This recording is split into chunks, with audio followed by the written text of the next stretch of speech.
তারেক রহমান যদি দেশের প্রেসিডেন্ট হয় তাহলে আপনার শান্তিতে থাকবেন, একেবারে শান্তিতে থাকবেন ইনশাআল্লাহ। বাউফল থানায় যদি আমি এমপি হই তাহলে কিছু লোকে বাউফল ছাড়া লাগবে এখানে সাথে সাথে। আমি একজন বয়স্ক মানুষ আর আমার এখন যুদ্ধ করতে হইতেছে একজন মধ্য রাজাকারের সাথে।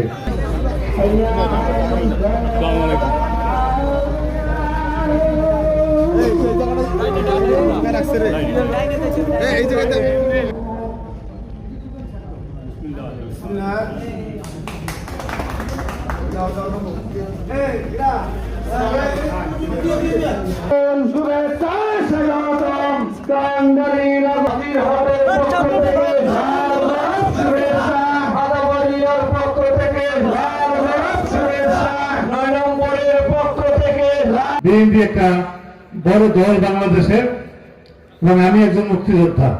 আমি রিয়েল মুক্তিযোদ্ধা, অন্যরকম মুক্তিযুদ্ধ হিসাবে জানি না। আমি ভারতে ট্রেনিং দিয়ে মুক্তিযুদ্ধ করিয়ে আসছি।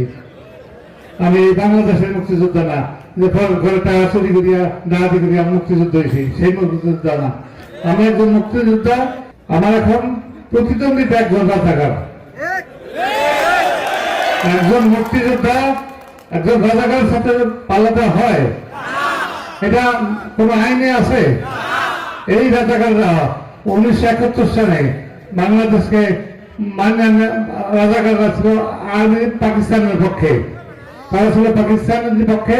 আমাদের দেশের মানবদেরকে ইজ্জত হরণের জন্য তারা নিয়ে যাইত সেখানে মনোরঞ্জনের জন্য, এবং 30 লক্ষ লোকের শহীদ করছে এরা। সুতরাং এদেরকে ভোট পাওয়ার কোনো অধিকার আছে? যদি না থাকে তাহলে আপনাদের কাছে ভোট চাই। দেশের মানুষের দৃষ্টিশক্তিকে সুরক্ষিত রাখার প্রত্যয় নিয়ে এলো সেফ এলইডি লাইট। ভোট চাই আমার জন্য না, ভোট চাই আপনাদের জন্য। আপনারা শান্তিতে থাকবেন, শান্তিতে থাকতে পারেন না? আপনারা শান্তিতে থাকবেন, আপনারা ভালো থাকবেন, আপনারা সুস্থ থাকবেন ইনশাআল্লাহ। তারেক রহমান যদি দেশের প্রেসিডেন্ট হয় তাহলে আপনারা শান্তিতে থাকবেন, একেবারে শান্তিতে থাকবেন ইনশাআল্লাহ। আমি একটা কথা বলতে চাই, বাউফল থানায় যদি আমি এমপি হই তাহলে কিছু লোকে বাউফল ছাড়া লাগবে এখানে সাথে সাথে। আমি এমপি হওয়ার পরের দিন দেখবো যে অনেক মানুষ নাই বাউফল থানায়, তার কারণ আমি যেটাকে অপছন্দ করি সে সমস্ত মানুষ বাউফল থানায় থাকতে পারবে না। আমি এই নির্বাচনে আসছি একটা কারণে, যে জীবনে অনেকবার আমি দাঁড়াইতে পারি নেই। একটা কারণে যে আমার সাজা ছিল, গত 2-3 দিনের নির্বাচন আমি করতে পারিনি, আমার বউ দিয়ে করাইছি, কিন্তু আমি করতে পারিনি।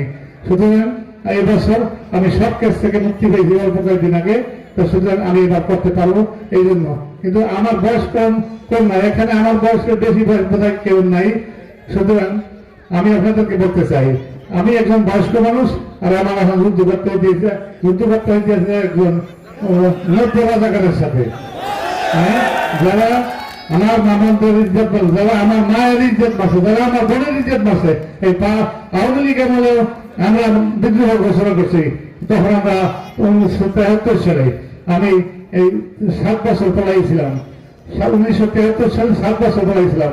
কিন্তু এখন আমরা বলছি যে আমরা আওয়ামী লীগ আমাদের কোনো শত্রু না, আওয়ামী লীগের শত্রু না, কেউই শত্রু না।